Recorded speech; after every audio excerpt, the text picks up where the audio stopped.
원장님. 음? 우한폐렴이 뭐예요?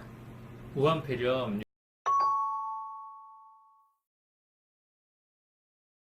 요즘에 좀 시끄럽네요 보니까 그지? 근데 솔직히 우한폐렴이 뭔지는 잘 모르겠어요.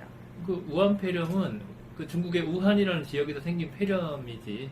근데 이제 정확히 말을 하면 우리 이제 그 바이러스 중에 코로나 바이러스라고 하는 게 있는데 네. 코로나 바이러스는 보통 이제 감기나 폐렴을 유발할 수 있는 바이러스 일종이고 사실 많은 연구가 돼서 이제 백신도 나와 있고 예방법도 나와 있긴 한데 문제는 이 코로나 바이러스가 지금 돌연변이를 일으켜가지고 현재 백신이나 치료 방법이 없는 새로운 변형된 형태의 바이러스로 폐렴을 일으키는 질환이고 그게 이제 우한 지역에서 나왔다고 해서 올해 이제 새롭게 그 명명이 돼서 이름이 붙여진 그런 폐렴 이름을 얘기하는 거지.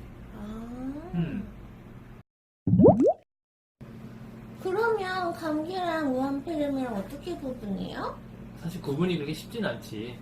문제는 우한 폐렴이나 아니면 얼마 전에 또 유행했던 이제 A형 독감이나 이런 것들은 이제 고열을 보통 수반하는 경우가 많으니까 뭐 8도가 넘는다든지 38.5도가 넘는다든지 이런 형태로서 나타나고 증상이 되게 급격하게 나타나면서 온몸이 되게 쑤시고 아프고 고열이 나고 그리고 이제 심한 기침이나 가래가 동반되는 경우가 많은데 뭐 이제 감기도 그렇게 표현되는 사람도 있기 때문에 지금같이 이렇게 전염병이 걱정되는 시대라면 이제 뭐 보건소나 병원이나 아니면 뭐 질병관리본부 같은 데서 이제 그 가이드라인을 제시하고 있는데 그에 맞춰서 빨리 진료를 받아보고 이제 검진 키트를 통해 가지고 내가 그게 아니다를 확진을 받는 게 오히려 더 필요할 수 있겠지. 그러면 이거 치료하고 관리는 어떻게 하죠? 치료 방법이 있긴 해요? 그 얼마 전에 뉴스 보니까 지금 뭐 호주에서 이 코로나 바이러스를 분리하는 방법이 개발됐다 이렇게 나오긴 하던데 사실 그럼에도 불구하고 지금 이게 치료나 방법이 예방 방법도 없는 게 사실이거든. 아까 말한 것처럼 이 코로나 바이러스에 변형됐기 때문에 문제인 거지. 그 변형됐다라는 게. 그리고 이게 잠복기가 우리가 통상 1에서 뭐 14일 정도를 보긴 하지만 사실 정확히 몰라. 물론 그보다 더 오래 간다는 것은 불가능하지만 바이러스의 특성상 그렇기 때문에 그리고 이 잠복기 동안 증상이 안 나타나는 경우에 이게 감염이 안 된다는 보장도 없거든. 그래서 치료를 어떻게 할 거냐는 참 어려운 얘기인데 일단 확진이 되면 격리를 해야 되고 왜냐면 다른 사람한테 파급이 되면 안 되니까 그리고 내가 안 걸리도록 사실 치료라는 표현보다는 그냥 예방을 하는 게 훨씬 더 아마 중요할 수 있을 것 같아. 예방. 그러면 치료나 예방 이걸로 한의원에서 뭐 해줄 거는 없어요? 있나? 없나? 만약에 사실 정말로 우한폐렴 확진이 됐다면 지금 뭐 일반적인 병원에서 하는 게 아니라 이 격리수용소가 갖춰진 그런 병원에 가서 관리를 받아야 되는 거기 때문에 그 당시에 바로 한의원이나 일반 병원에서 해줄 만한 건 없겠지. 문제는 뭐냐면 이제 이런 환자들을 어떻게 이런 환자가 어떻게 하면 안 될까에 대한 방법으로서는 한의원에서 해줄 만한 건 많이 있을 수 있겠죠. 맞나요? 예방의 측면에서 봤었을 때는 이제 많이 해줄 수 있는 게 있지. 일단 면역력을 올려주는 게 제일 중요하니까. 그렇구나. 면역력. 그러면 만약에 걸리면 어떻게 해요? 걸리면 네. 빨리 질병관리본부에 신고하고 그 다음에 격리 조치를 받아야지. 본인이 지금 우한폐렴은 사실 확산은 되게 쉽지만 치명적이진 않다고 밝혀져 있기 때문에 물론 이제 면역력이 약하면 위험하겠지만 빨리 가서 관리받고 남한테 파급 안 주는 게 더 중요한 것 같아. 네. 그럼 안 걸리려면 어떻게 해요? 뭐 면역력이 높아야 된다는 건 알겠는데. 우리가 통상 사실 이런 이 우한폐렴 환자가 만약에 주변에 있다면 다 이렇게 감염이 될 거잖아. 그쵸. 근데 100% 되는 건 아니거든. 주관적이지만 면역력이 약한 사람들은 감염이 쉽게 될 거고 면역력이 강한 사람은 그래도 이게 전염이 덜 될 거란 말이지, 감염이. 그러니까 결국은 이런 질환이 생겼을 때 예방하거나 관리할 수 있는 키포인트는 이제 면역력을 올리는 건데 이 면역력을 어떻게 측정하고 어떻게 올릴 건지에 대한 그 기준이 아직은 애매하지만 보통 알잖아. 그러니까 몸이 좀 건강하고 기력도 좋고 활동력도 있고 튼튼하고 기운도 있고 하면 면역력이 높은 거고 아, 뭐 날씨가 추우면 조금만 감기 걸리고 힘들고 체력 떨어지고 이러면 면역력이 약한 거니까 안 걸릴 수 있는 안 걸리게 하려면 면역력을 올리는 거고 면역력을 올리는 거는 뭐 한의원에서 한의사들이 가장 많이 쓰는 이야기니까 한의사의 진료를 받아보고 그거에 대한 고민을 해보는 게 좋겠지. 그러면 면역력 올리는 약을 먹으면 되는 건가? 약만 있어요? 뭐 가장 좋은 거는 이제 우리가 알고 있는 보약, 아, 보약. 맞춤 맞아, 처방 보약. 보약. 이거는 기본으로 뭐 체력을 올린다, 기력을 올린다는 표현도 쓰지만 요즘에 쓰는 용어로 면역력을 올리는 가장 포인트니까 아, 보약을 많이 먹어놓으면 면역력이 높아질 테니까 아무래도 이런 전염병이나 감염 가능성이 많이 떨어지겠지. 그리고 근데 사실 우리가 뭐 먹는다고만 다 해결되는 게 아닐 수도 있고 가장 많이 요즘에 강조하는 거는 이제 마스크 쓰고 그다음에 외출 후에 뭐 세안을 깨끗하게 하고 손도 씻고 요즘에 눈으로써 뭐 눈물로도 전파된다는 말도 맞아요, 나올 맞아요. 정도니까 각막전염. 같이 얼굴도 깨끗하게 씻고 그다음에 기침을 할 때도 뭐 최대한 그 자기의 기침 같은 거, 침 같은 것들이 그러니까 전파되지 않도록 하는 그런 관리 방법이 중요하잖아. 근데 결국은 코, 입, 눈. 그 중에서 코하고 입이거든. 그러니까 코하고 입에 우리가 항균 작용을 할 만한 그런 여러 가지 우리 한의원에도 많이 있지만 뭐 뿌리는 스프레이나 이런 것들을 관리해주면 훨씬 좀 낫겠지. 아, 그럼 이거 약 먹자마자 바로 면역력이 오르나? 아, 뭐 분명 환자분들 보면은 먹자마자 저 몸이 너무 좋아진 것 같아요 하실 때도 있고 아니면 뭐 한 달치 처방 받으신 거 다 먹고 나서 그 다음에 좋아졌다고 하는 분도 계시잖아요. 그러니까 우리가 이제 뭐 선생님도 많이 환자를 봤겠지만 어떤 환자는 보약 처방 받고 며칠 만에 전화 와서 몸이 되게 좋아졌어요. 맞아요, 맞아요. 오버하시는 분도 있고 어떤 분들은 뭐 한 달이 지났는데도 잘 모르겠다고 했다가 몇 달 있다 전화 와가지고 다시 와가지고는 그 보니까 그때 먹었던 게 효과가 있는 것 같아 이렇게 말씀하시는 분도 있잖아요. 맞아요. 이게 통상 원래 통계적으로는 한 14일, 2주 정도를 전후해서 반응이 나타난다고 하는데 사람마다 워낙 편차가 크기 때문에 일률적으로 말을 할 수는 없어. 그쵸. 저희 신랑은 막 공진단도 한 일주일 먹어도 잘 모르겠다고 그래요. 뭐 그런 반응이 있기 때문에 이 또한 일률적으로 말할 수는 없지만 중요한 건 투여를 하면 투여를 안 한 것보다 면역력이 올라오는 건 사실이니까. 그리고 얼마만큼 투여를 하고 어느 정도 반응이 나타날지는 워낙 편차가 크니까 그건 뭐 내가 일률적으로 말하기는 그렇고. 근데 원장님은 대부분 환자분들 진료 받으면 언제쯤 효과 나타나실 거라고 알려주실 때 있잖아요. 그래서 통상 2주에서 한 달 정도를 기간으로 보고 그 정도의 반응이 나타날 거다라고 이제 설명을 하는 거지. 그러면 뭐 건강식품 먹는 것보다 한의원에서 보약 먹는 게 최고네요. 뭐든 사실 요즘에 워낙 많은 건강식품이 있으니까 그게 꼭 나쁘다라고 말을 할 수는 없는데 문제는 이제 아무래도 좀 더 자기 몸을 신경 쓴다면 전문가한테 진료받고 본인한테 맞는 처방을 받는 게 좀 낫겠지. 훨씬. 그럼 이거 무한폐렴 이거 쉽게 안 없어질 것 같은데 조만간 부모님 한번 모셔야겠다.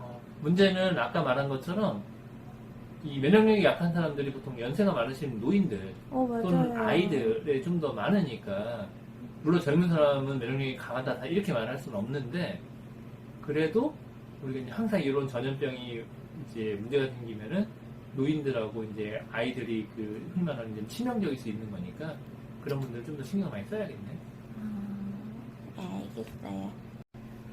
요즘에 우한폐렴 되게 심하다고 막 포털사이트 난리지, 난리잖아요. 그런데 저희 신랑하고 얘기해보니까 증상이 가벼우면 병원을 안 가는 사람들도 많대요. 그렇지, 많지. 걸릴까봐.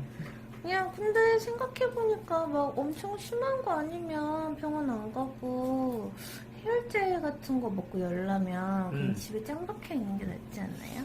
문제는 그분이 진짜 우한폐렴이라면 심각한 잘못을 하는 거잖아. 확진받고 빨리 격리받아서 문제가 없도록 하는 게 필요한 거고 그 다음에 뭐 얘기한 것처럼 뭐 이럴 수도 있지. 사실 우한폐렴 환자가 가장 많은 곳은 병원일 거야. 그쵸. 그리고 감염 위험성이 가장 높은 것도 병원일 수도 있고. 맞아. 근데 뭐 그런 식으로 논리를 따지면 거기서 일하는 의사들은 어떻게 살아? 의료인들은 어떻게 사냐고. 어, 그렇잖아. 어, 실제로 그 격리된 환자들 가서 진료하는 사람도 의료진일 텐데. 아, 그래서 중요한 건 이 우한폐렴이 현재까지는 아까 백신도 아직 없고 네. 조련된 변이가 있다라고 얘기를 했다 하더라도 이거에 대한 위험성과 어떤 감염의 경로에 대한 거에 대한 가장 정확한 지식을 아는 분들은 결국 또 의료인들, 의사들이지. 그러니까 그분들은 본인 스스로도 보호할 수 있고 본인만 보호하는 게 아니라 다른 환자들로부터 다른 환자들한테 감염을 시키거나 전염되는 거를 방지할 의무가 있어. 그리고 충분히 그렇게 할 수 있고. 그래요? 뒤집어서 말하면 만약에 내가 뭐 감기든 뭐든 가볍게 있다 해서 뭐 편의점 가서 뭐 약 먹거나 해열제 먹거나 네. 이렇게 하는 분도 있긴 있는데 그게 과연 정확할까? 그리고 그런 식으로 논리라면 그 사람들이 다 편의점 가는 데도 사람 많은 데잖아. 아, 병원만 사람 많은 게 아니라. 그럼 거기서는 그렇죠. 감염 안 된다는 보장이 있나? 그러니까 아, 아무래도 자기 몸에 신경을 쓴다면 그 편의점에 있는 아르바이트 하는 학생이 이 병을 얼마나 알겠어? 그것보다는 당연히 병원에 있는 의료진들한테 본인을 정확히 진단받고 체크받고 이게 훨씬 더 중요하겠지. 그쵸. 겁먹지 마시고. 맞아. 응. 그러면 막 요즘이 아니고 옛날부터 TV나 뭐 영화 감기 이번에 엄청 난리였던데 영화 같은 거 보면 의료진 뭐 의사 선생님이나 간호사들도 전염병 같은 거 옮아갖고 막 픽픽 쓰러지고 하잖아요. 그 원장님도 솔직히 하루 종일 환자 보시고 하면 안 무서워요? 안 없나? 진짜 전문성 있어 그냥. 아니 뭐 안 무섭다고 할 수는 없는데 그게 무서우면 의사 못하겠지? 안 그래?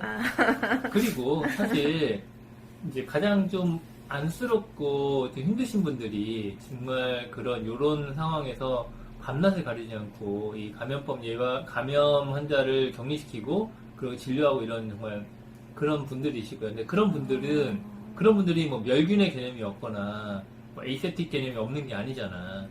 그쵸. 다 있지. 근데 그럼에도 불구하고 적은 확률이지만 실제로 그분들도 이렇게 발병이 되는 경우도 있겠지. 그게 왜 그럴까? 그러니까 왜 그런 거예요? 이거? 그분들 보면 잠도 못 주무시고 너무 피곤하잖아. 과로지, 과로. 피로, 과로. 그런 면역력이 많이 떨어진단 말이야. 아, 현저한 면역력 저하가 생기기 때문에 병에 노출이 된단 말이지. 앞서 아까 말한 것처럼. 그래서 내가 느끼기에는 그런 분들은 사실 많은 더 의료진들이 투입을 해서 과로를 좀 덜어드려야 돼. 그게 가장 안전한 방법이고.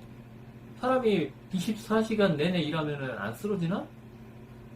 힘들잖아. 맞아요. 피로와 과로 상태에서 이런 균에 노출될 확률이 훨씬 더 높으니까 위험한 거지. 아무리 내가 멸균 처리를 잘했다 하더라도. 그럼 마스크 쓰고 막 뭐 손 씻고 이런 거보다는 면역력이 강한 게 훨씬 효과가 좋은 거네요. 같이 가야지. 마스크 쓰고 손 씻고는 기본이고 기본을 안 하고 면역력만 높이면 뭐해. 균이 100만 마리가 있는데 그 중에 내가 면역력이 100이라고 하더라도 그게 높은 건데 내가 면역력이 70이더라도 균이 한 10마리밖에 없다면 훨씬 덜 걸리지 않을까? 좀 극단적인 예를 들어서 그렇기 때문에 아까 말한 뭐 우리가 세안을 깨끗하게 하고 손발 잘 씻고 양치하고 그 다음에 마스크 쓰고 이건 기본이고 그럼에도 불구하고 나는 맨날 마스크도 잘 쓰고 꼭 뭐 하루에 손 10번을 씻고 있는데 나는 왜 자꾸 감기에 걸려 이런 분들 있잖아. 왜 맞아요. 걸리겠어? 면역력이 약하니까 걸린 거지. 그 예방수칙에 이번에 막 엄청 뿌려주면 거 있잖아요. 뭐 손 씻기, 뭐 마스크 쓰기. 그러면 여기에 근데 물 마시기가 있더라고요.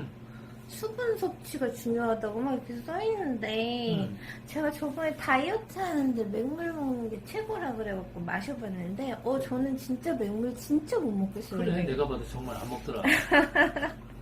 이거 물 먹는 거 대신 할 만한 건 없어요? 물을 먹으라면 좀 먹어.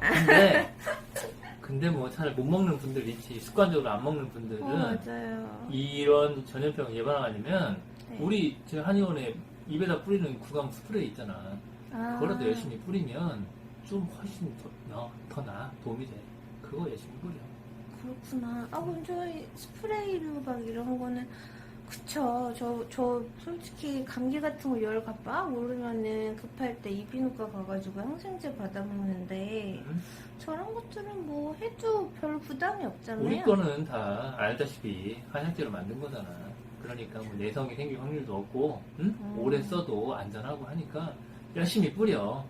물 먹는 게 더 좋은데 안 먹으면 열심히 뿌리고 그래야 조금이라도 차단을 하고 예방을 하지. 야, 그렇구나. 저 이번에 시험관하면서 몸 엄청 약해졌잖아요. 그래갖고 올해 감기도 많이 걸리고.